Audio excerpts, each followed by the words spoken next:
Welcome to Slice of PI, where we take quick hot takes on the news whenever we feel like it. I'm your host, Matt, and with me is my co-host and winner of our raffle prize, isang bagong nunal, George. Hey, I already have too many moles, god damn it. Well, here's another. We can never have too many. Isang bagong nunal. PI nyo, PI nating lahat, board church service. Pag pinaghalo-halo mo, Nora-honor level. Anyway, so for this slice of PR, we're going to talk about something dear to many people's hearts. I don't know. I mean, it's slightly, well, of course, this is in a way based on a listener request and question, but since it's related to the recent news, of course, of the Duterte legacy. This is the last few days of the Duterte regime. It's been a wild 6 years, right? Oh my God. Wild is an understatement. Yeah. So it comes from Sean Nance, who, if you remember from the first PI know, who asked about the law and lawlessness. Now he's asking a question about Duterte legacy, and I'll quote from this. I was just wondering if you guys could do an episode on Duterte's 15-point legacy plan. And he attaches a picture, which I'll read later on. Maybe you guys could explain point by point why certain plans worked and why other plans didn't work. If you guys could break down from a political science perspective why some of these goals are so difficult to achieve, and maybe some political science ways the new president can find solutions. Thanks, guys. Always enjoy the podcast. Well, thanks, Sean. And he sends, of course, a newspaper clip about Duterte's 15-point legacy agenda. Take a look at this. This is interesting stuff. Number 1, ending criminalities in 2016. Number 2, ending corruption in 2016. Number 3, ending illegal drugs and human trafficking in 2016. Number 4, ending social injustice in 2017. Number 5, judicial reforms in 2017. Number 6, global connectivity in 2017. 7, adapting to climate change by 2017. Number 8, ending political turncoatism in 2018. Number 9, ending insurgency in 2018. Number 10, ending political dynasties in 2018. God. Number 11, ending national reconciliation in 2018. Wow, what does that even mean? Number 12, ending poverty in 2018. This is before the pandemic. Number 13, ending traffic congestion in the metropolitan areas in 2019. Number 14, shift to a new form of government, whatever that is, we don't know, in 2019. And number 15, economic power in Asia in 2019. Take note, all of these were before his midterm. This is before 2019, most of them. So hearing the 15-point agenda, Borge, what do you think? And which do you think worked and which one did not? No, okay. I'm just tempted to say nothing worked. But I think the question provided by our avid listener to an extent missed the essence of this entire thing. And I'll just say it clearly. It's impossible to expect any administration, to do anything like that within 6 years. And for this reason, it's quite, it's a misplaced, albeit it's a good question, but it's to an extent misplaced because of this reality. And we just couldn't expect anyone to do that. And if you actually expected Duterte to do those things, you are basically attributing godlike powers to him. So take note, he was elected on mythical and urban legends, Yeah. In fact, he was, of course, attributed to making the wasteland that was Davao into an urban relevant city, and a lot. I think especially people remember that he promised that he would end the drugs, eliminate drugs in 6 months. And clearly that did not happen. And neither did, perhaps a single, even if we're being generous, not a single legacy agenda was achieved. So I suppose the question here is, I think what this highlights is people actually believe that he could do this. This was one of his campaign materials. People voted based on that. So maybe we can ask ourselves, why did this work? And maybe why, even if it didn't work, why manage to promise this much? And I think it resonated because, again, there is a tendency for one administration to either take credit for the works of the previous one or to Mhm. reverse the policies of the previous one. So there is this trend, Mm. and Filipinos wanted to break that trend of just reversing the previous administration. Lack of consistency would be Yes. there. So there's a trend of inconsistency between administrations. So I think Filipinos wanted to break that, and for that reason, they pinned their hopes on such promises that such great things can be achieved within a short amount of time. Because Mm. again, kung hindi mo siya matapos within 6 years, it would probably be reversed by. Yeah. Yun ang kuro-kuro eh. It may be reversed by the next administration. So Yeah. so this is basically decades of trauma manifesting itself into hope. Actually, that's a weird thing. I do remember during the debates and interviews that sometimes he said, wala akong alam dyan. Like, itutuloy ko yan. Or he would literally borrow platforms from his other fellow campaigns. Or he would just say he'd continue what works. And I think a lot of people perhaps believed him and said that, he's not as petty, because that is a regular practice in local and national governments to reverse a lot of policies and decisions of their predecessors. Which, if you think about it, like, what did he revert? I mean, I don't know. You think some of his, can you say some of his success can be attributed to the Aquinos after the vitriol they gave to the Dilawans? Would they accept said, or you would just allow Duterte to claim all the gains? Well, a part of the public infrastructure programs actually started with the Pinoy's admin, so we could not deny that. So part of the, but then again, we need to review Pinoy's administration first before we can give a good answer for this. Yes. But yeah.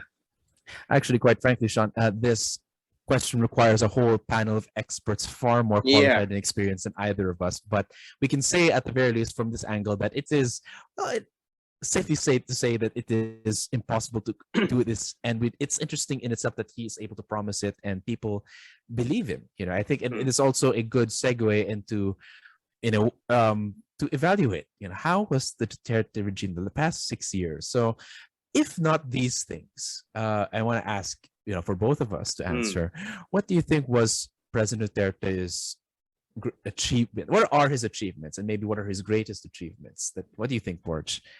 I seriously couldn't think of anything. Oh, okay, let's make it say achievements per se, but we could say what is his legacy then?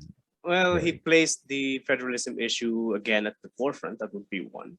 That would be one key thing. Even if the plan itself didn't fly, it gained much momentum under his regime. From a civic perspective, this is something curious. From a civic perspective, he gave license for everyone to be rude online. Yeah. But other than that, what are the other success? I'll look it up. Let's see if I can search something from Google. What about you? Could you think of anything? This was noted in certain publications that his at least clear policy achievement is the Bangsamoro Basic Law, the signing of it, and the creation of the Bangsamoro Autonomous Region Muslim Mindanao, or BARM. And a lot of Muslims from Mindanao actually are thankful for him. And I think it is, in a way, ushered in, I wouldn't say it's complete peace, but it is relative stability in the region. And it used to be a large problem, like the big threats of Abu Sayyaf and MILF. Although I think it would be good to have an actual person from the Muslim Mindanao to talk about it. Like, was Duterte a good president, Muslim Mindanao? I think we have a few possible speakers of that. Yeah. And besides that, could we say that war on drugs was an achievement? I wouldn't say that, although he did. War on drugs, I think Filipinos felt, and we need to admit this, that some communities actually benefited from it. That the explicit selling of drugs may have disappeared in some communities. But then again, the human costs of it and the persistent, the drug lords are still alive, for the love Yeah. of Christ. So, Yeah. uh, yeah, there are some who Mhm. enjoyed it, but there Right. are more who did not, and Mhm. the drug lords are still alive. Mm. So, bahala, I'll leave that to the listeners to judge what on Right. how the hell can they make that fit. And Mhm. I'm looking at it right now. Some article from by Tony Lopez way back in Mm. 2021. So you have the usual infrastructure. I never saw infrastructure as a clear measurement for success unless it is directed at a specific, you know, sector in the economy. Infrastructure should not be considered as a separate sector in itself. I think I know why. It's because it is a fallback point for a lot of Marcos supporters and Mm, apologists. And so perhaps because Duterte has a similar logic, they also fall mm, back on that. Which, to be fair, infrastructure is a good thing, but mm, at the same time, it is very costly. And like the construction of infrastructure, it if when you construct a bridge or a road, it actually mm, blocks it blocks the pathways. So it's for during that time you cannot pass mm. as easily. So there are a lot of costs in the creation of roads and bridges. Yeah. Yeah. And So it's yeah. yeah, and I would like to add, and I think this can be something for our listeners, something for ourselves as well to sort it Mm. out. Infrastructures must serve purposes beyond themselves. For Mm. example, roads can serve the purpose not only of transporting goods and services, probably market to farm roads would be there. Mhm. So it should not be a measurement on its own. Mm. So let's not be impressed by buildings. Kahit Right. magtayo ka magtayo ng kung ano-ano dyan, kung wala namang pakinabang, wala Mhm. kang mapapala. NAIA would be one of the most improved airports Mhm. to an extent. Yeah. Fair enough. I believe there was this article going around proving that was it under uh Secretary Tugade that there was the hmm, proper commuting and transportation, and that a lot of hmm. people online juxtaposed it to people still having a long lines in commuting. So Yeah, it's the like, transportation, yeah. yeah. There were improvements in the rural, which again started under GMA, Mm-hmm. our shipping, Right. passenger shipping. Free Right. college education, of course. Yeah, we need to take. Yeah, Free. we need to Mm-hmm. take that into Okay. account. Free PAP. But we should investigate if there were actual costs because and Mm, of course they raised the price like the salaries of a lot of teachers, which is mm, great. Wow, we're praising Duterte. yeah, Uh, we need to be need to be fair. That's why yes, I'm looking at the article right give now. him his due. Yeah. Ano pa? Train law is bullshit. What about what about the economy under Duterte? A lot of people would say that the pandemic, the pandemic is his fault, but also some people say that guminhawa din ang buhay sa ilalim ni Duterte. Like, what can we say about the economy, at least quickly? I'm reading right now. You have the reduction of taxes for SMMEs. Mm-hmm. We have reduction of corporate tax. Mm-hmm. Which is so neoliberal as far as I'm concerned. Increase in excise taxes, which we are currently trying to deal with. But regarding the pandemic, we could not blame Duterte for it as a whole. Mm-hmm. What we could blame him for would be the massive debt. And response?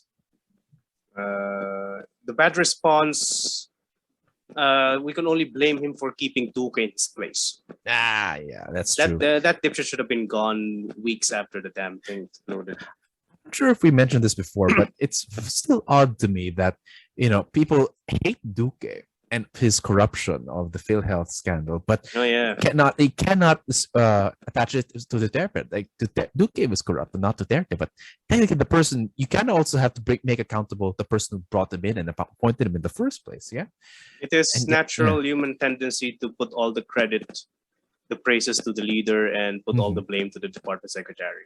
And this is something that we should break for our listeners here.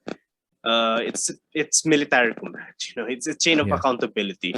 If the department secretary fucked up, that should also go to the one who appointed and kept him in that place. So yeah. What else? actually reading my Well, can you? Well, you have to take note that before we say goodbye to Duterte, na na na Nah, I na don't na think he na will go na. away soon. Yeah, he will stay. Hey. He's back to his normal color, so he's healthy.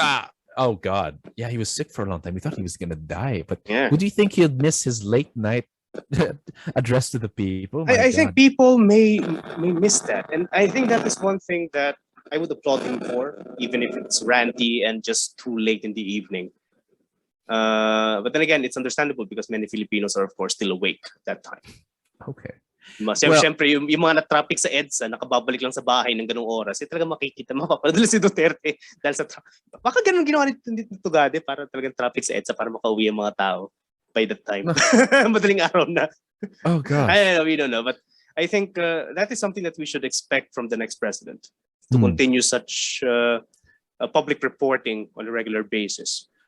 That is the weird thing, he said he wouldn't have a spokesperson and said he would have regular press briefings, but of course he mainly so prioritizes Net 25 and PTV, which are pro-administration outlets, which is I mean, so here's one thing that we can remember him for. He has one of the highest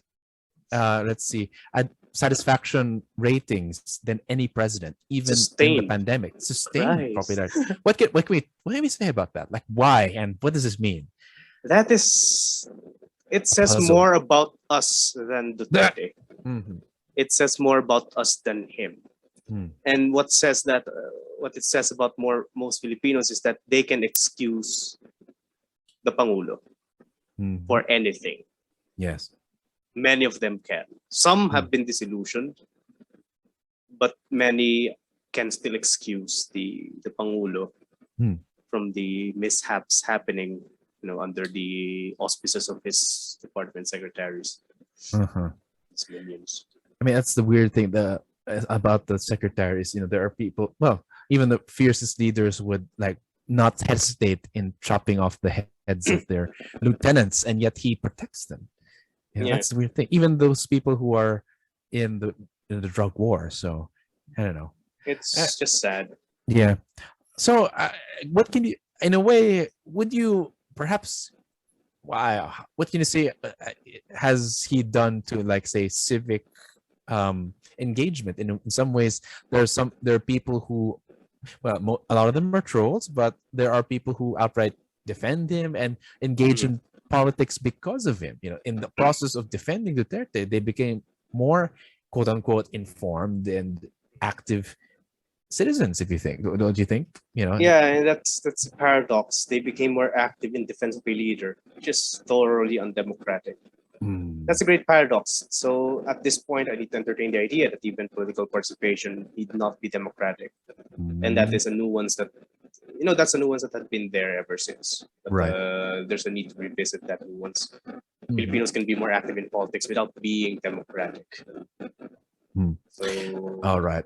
Yeah. So, all right. So I suppose since this is, of course, he is this.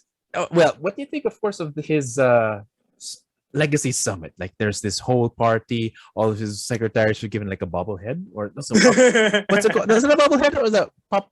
What do you call those is that a bubblehead?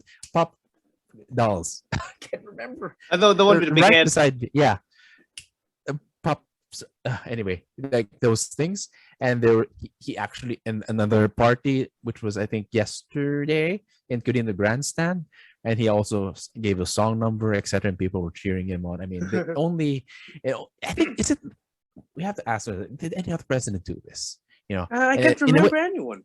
But in a way, he ritualized his worship of Duterte. Yeah, I think the cult of personality. I think he's now an icon. He's now an icon in Philippine politics. That's one thing that is clear. Whether that icon is for good or for bad, he is an icon. And again, kuro lang. I don't think he's in good terms with the incoming administration in the first place. A lot of people are speculating. In fact, it's not. He's not only speculating. He was explicit about it. He never saw Bongbong as an effective leader. He was explicit about it multiple times. And Amy, So diba? Amy tried to shake his hand, but he, yeah, and he she wants to tried. walk away from the Yeah, it's Sara Duterte's inauguration. yeah. So I think by creating him and allowing him to be an icon, Mhm. you place him in a pedestal that is Mm, basically a figurehead. I hope he doesn't turn into a figurehead because he right. can be, okay, this may irk the opposition people who may listen to this podcast, Mhm. but I'll say it clear. He may be the one who can balance out the Marcoses. Oh, okay. Simple as that. He may be the one. So as long as he lives, He's the real opposition, it quote unquote. no, not real opposition. He may A be, he can possible. be, a Yeah, possible. He can yeah. be, he can be another opposition leader. But Mhm. as long as he lives, it would be Marcos Duterte, never Marcos alone. So Ah, it's whether the opposition may, and again, the opposition just made transition na kanina. I think Glenn Robredo just passed on the torch to Rizon Tiveros, right? mhm. Formally. Yeah. So there's not a single opposition right now in the Philippines. There may be another one that can Right. be the Duterte camp. Mhm. Mm. So we should keep that. We should keep an eye on that. Well, I wonder what the odds of them joining forces with Duterte after all the things they said about him. After all the effigies. Effigies are effigies. They're cheap. They can make. Yeah. Oh But well. we'll see. Who Yeah. knows? And I suppose we can have one last remark on what this means moving forward. Like what has he changed things forever, or like what lasting effects can be felt maybe perhaps in the future Marcos Duterte administration? I can only say something about citizenship, and at this point, the marks of civility are crumbling. Mhm. So his his rhetoric gave license to everyone else to do the same. Mhm. So it's free for all with regards Mm. to online toxicity at this point. Right. But moving forward, what else can be done? We'll see because he will not be inactive. That's one thing that's I could not say anything about moving forward in relation to Duterte because he will not be inactive. That's my take on it. We need to wait and see what he will do next. Mhm. Yeah, yeah. And I suppose not only has he, well, he has a mixed legacy to say the least. For well, we should thank him for his gains, but also continue to investigate and criticize his faults, which are Mhm. also as many, and if not more. That perhaps we can have maybe a longer one in the future with more good experts. But definitely one thing um, that he revealed, and I think it's still an open question, is number one, the Filipinos' attitude towards authoritarianism and the Pangulo Mm. leader centrism that you and I have written about and continue to talk about. And I think it's something that any opposition or progressive forces will have to contend with. Yep. Either they make their own progressive version of a Pangulo regime or maybe create a new culture. I don't know, It may. or Oh yeah. yeah. I don't think they can because the Pangulo regime is the Pangulo ideology is necessarily Undemocratic. undemocratic. Hmm. It is not. It will never be progressive. Hmm. And the another thing, and I think this is I think we can continue this in another episode, which is regional identities, or which can be solved through the shift towards a federal Yeah. government, Yeah. federalism, That's yeah. which oddly enough is a very technical and administrative debate, and yet there are average, ordinary Filipinos clamoring for it, thinking that their regions would be Mm. highly improved if we shifted to the system. And I think he opened that discussion. Yeah. In some sense, he even had a committee and even tried to shift the constitution towards that, but Mm. it didn't push through. So perhaps we can continue that, and hopefully, maybe that's one of the open questions that, again, Marcos and Sara Duterte might continue in the coming administration. Yeah. So, any final words on the Duterte administration before we wrap this up in this requiem and this Uh, quote unquote tribute, if you could call it that, or like the administration may have been over, but Duterte's role is done. ah, So we need to keep an eye on him. mhm. But take note that I think the age of Duterte has hopefully, well, while let me try to say this properly. Age of the Turk. The age of Duterte perhaps has increased the interest in political science, activism, and political engagement. Yeah, political Uh, discourse. on both sides. Yeah. There are those who oppose him, which are a lot, and those who are defended, which are also a lot. And I think this is an opportunity for us to engage with each other. The point is to, in a way, make it more organized and a bit more civil, hopefully. So in a way, this this podcast has benefited from that political interest in Duterteism. In fact, even a lot of our our scholarly publications are about Duterte. I got to thank him for that. So yeah, he has done a lot for the political science community in terms of providing a topic. PI mo digong. PI mo. PI. So Duterte, how do I say this? What's the last words for that? Like, there you go.